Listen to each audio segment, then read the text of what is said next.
Gözlerin denizim olar mı görəm? Enə bilərəmmi dərinliyinə? Bilirsən dənizi çox sevirəm mən. İtərəm gözünün maviliyində. Mənə dəniz boyda ürək bağışla. Mən orada yaşadım arzularımı. Dəniz gözlərindən axan baxışla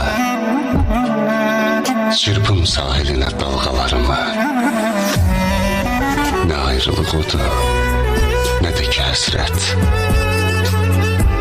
Sənin limanına heç yanaşmasın. Sən mənə dəniz ol, ismi məhəbbət.